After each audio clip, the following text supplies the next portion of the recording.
Hello guys, so heto nga po tayo, nandito tayo ngayon sa Milan, yung sikat na basilika or simbahan dito sa Italy.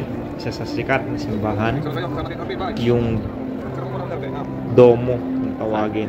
So yan, nagpatukalan tayo ng Kalapate. At isa sa part na activities na ginagawa dito ng mga turista at ng mga katulad nating Pilipino na dumadayo dito ay magpatuka ng Kalapate dahil nakakatuwa naman. So dito sa second week ko dito sa Milan, sinama ko ng aking kapatid, hipag at mga pamangkin na gumala dito. At napansin nyo na napakarami ng mga turista din. May mga kabayan din tayo nakikita dito. Pero pailan-ilan. So talagang dinadayo rin to. Actually hindi pa nga ganito karami, sabi ng kapatid ko. Pero pag minsan talagang sobrang dami ng tao dito. Yan. Gala-gala lang dahil first time. Kailan tayo mga first timers. Tapos nagkaroon tayo ng chance na makapasok din sa simbahan. At nakaka-amaze yung loob. Sobrang lalaki ng mga haligi na ating nakita. Tsaka yung mga structure, mga architecture, nakakahanga. Medyo mahigpit din yung security. So, thanks God dahil tayo nakapasok kahit papaano. And hindi rin ako basta-basta makapag-video dahil baka ako bawal din.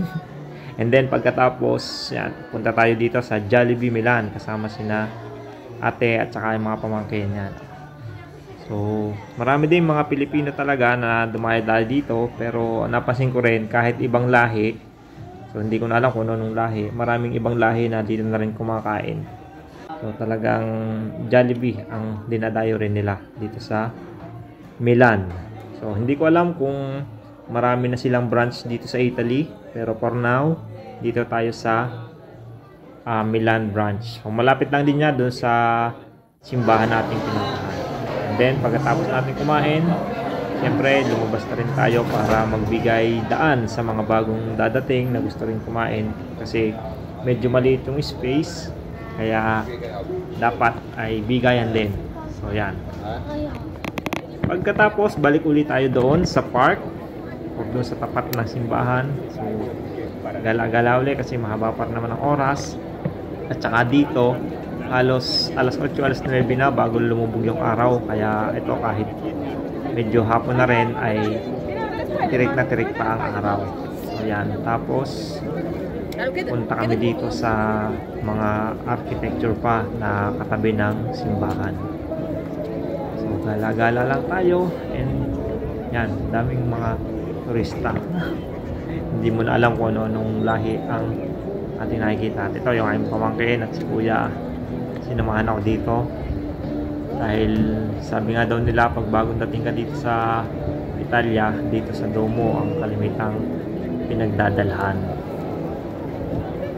At maya pa, dito na kami nagpunta sa gilid ng simbahan at makapansin mo yung mga luxury store. Andyan yung Rolex, Gucci, yan, Chanel, ano pa ba, marami. Mga hindi ko nakilala yung brand, pero the moment or yung time na nandito sila, syempre alam mong luxury yung mga brand na to, yung Prada. So gala-gala lang tayo. So medyo amaze pa dahil first timer nga. So yan, Dior. Malawak din to, parang kumbaga mall. Tapos ay yung architecture niya talagang hindi pa rin binabago. Pine-preserve talaga nila dito yung mga architecture. Yan. And siguro konting renovation, ganyan. So, yan, lakad-lakad lang.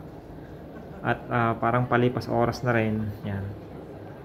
Dito sa magandang mall. Hindi ko alam kung mall nga ba yung tawag nila dito. Pero kasi parang ganun sa atin sa Pilipinas, 'di ba? Yung may mga tindahan, ganyan. Mall ang tawag. Ang Louis Vuitton. So karamihan ng mga turista ay dito rin nagpupunta sa shopping. So siyempre pag sinabing from Italy, yan. Yung mga pampasalubong, mga mayayaman. Sa ngayon, tingin-tingin lang muna tayo. Pero hopefully one day, makapag-shopping na rin tayo diyan, or mas maganda sa investment na lang kaysa sa mga ganyang luxury items. Investments and yung mga business na pwedeng mag-create ng passive income. So, sa ngayon, ganito lang, video, gala, and enjoy the moment dito. Kahit medyo mainit pa at that time, dumating ako dito ay summer, kaya yan, medyo mainit pa. Halos mapapansin nyo naman, halos karamihan dito ay mga naka t-shirt, sando, yan, blouse, wala pang masyado naka jacket. So this time is August nung kami nagpunta dito, at yun yung summertime pa dito sa Milan or sa buong Italy, I don't know, pero ang sabi nila meron ding magkakaibang klima doon sa north and south.